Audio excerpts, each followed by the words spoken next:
Proposition 13 was passed in 1978. It was the Howard Jarvis tax revolt because everybody's properties were going up so quick in value that you had pensioners, retired teachers, et cetera, getting knocked out of their house because they couldn't afford the property taxes anymore.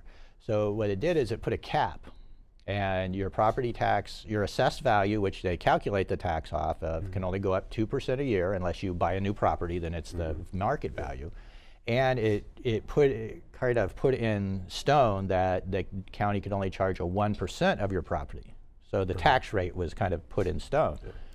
And last year the realtors up in San Francisco put out a study kind of bashing Prop 13, and I took a look back, being a CPA, and sometimes being a little wonky, and I looked back to 1978, and I took a look at the property tax, I looked at the income tax, and I looked at sales tax, which is interesting because those are the three big taxes where government, state, and county, cities get their money.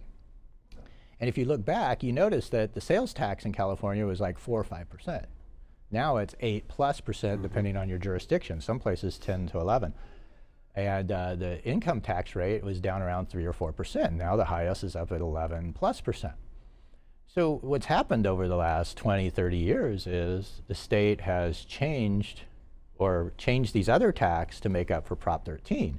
And I think they've kind of hit the top. You really can't raise sales taxes too much anymore, or income taxes, because people will grumble. You might have another tax revolt.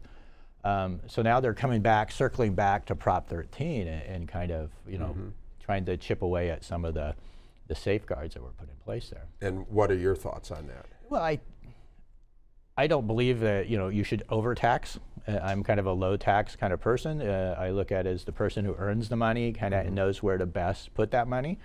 But with that said, we do have certain infrastructures and stuff that's good to create as a group. Yeah.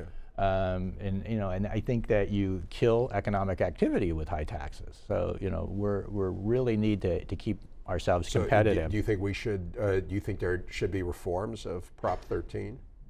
No, I think there should be reforms probably of our sales tax and our income taxes. We're going to continue to chase businesses out of the state between that and regulation. So you're basically saying that taxes are too high. And of course, there's this issue that's likely to be on the ballot to repeal the new gas tax. Are you for that, or? Not really. No, I mean we already pay excise taxes. No, I'm saying, are you for repealing the gas tax? Yeah, I would be for that. Yeah, because I think it's a little high right now. We didn't get into the personal stuff, so two things. Number one, are you planning to run for another office? Do you want to be the auditor forever? Or I'm enjoying what I do, and I have a lot of work left to do. Like I say, I came in from the outside. My predecessors never looked at it as being the watchdog. They looked at themselves as being an agent of the board. I look at myself One and of them my was independence. pretty much disgraced years ago in the county bankruptcy. Oh yeah, and it was because they didn't take this level. And it's funny, I get this criticism. It's like, behind closed doors, when I go after county departments and pull out, what's going on there, I hear from the 5th floor, the supervisors, hey, we like what Eric's doing.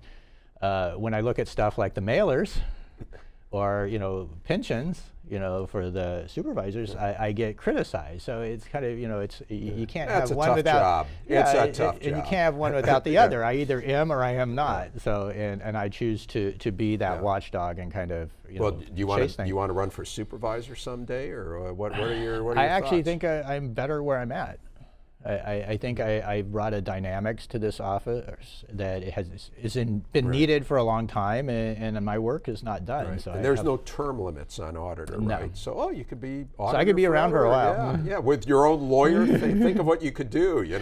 Well, but see, the lawyer thing, there's kind of a myth to that. Everybody thinks, oh, he's gonna constantly be hiring attorneys. No, I mean 90% plus. I'm fine with county counsel, but the problem I have is they can never see the conflict, and it's that 5% where the conflict that is really critical. Okay, and finally, where are you from?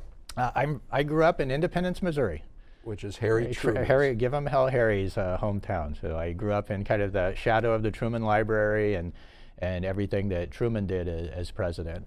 And you said you on your desk you had? Yeah, I took a trip back to visit, my hometown, and we visited the Truman Library. And while I was there, Harry Truman kept that famous "The buck stops here" on his desk, and I keep that there because I want people to know, the buck kind of stops at our office, Almost literally and figuratively. Yeah. Okay. And so how'd you wind up in Orange County? My folks, in about 81, 82, got a transfer. My dad did, and I was still young and in high school, so I couldn't really stay behind. I had to come with them. So moved to Orange County, and it's been great ever since. Very good. All right. Well, Eric, thanks again Thank you for having me. for coming on. And this will be our open mic segment, and it'll be a nice addendum to the show.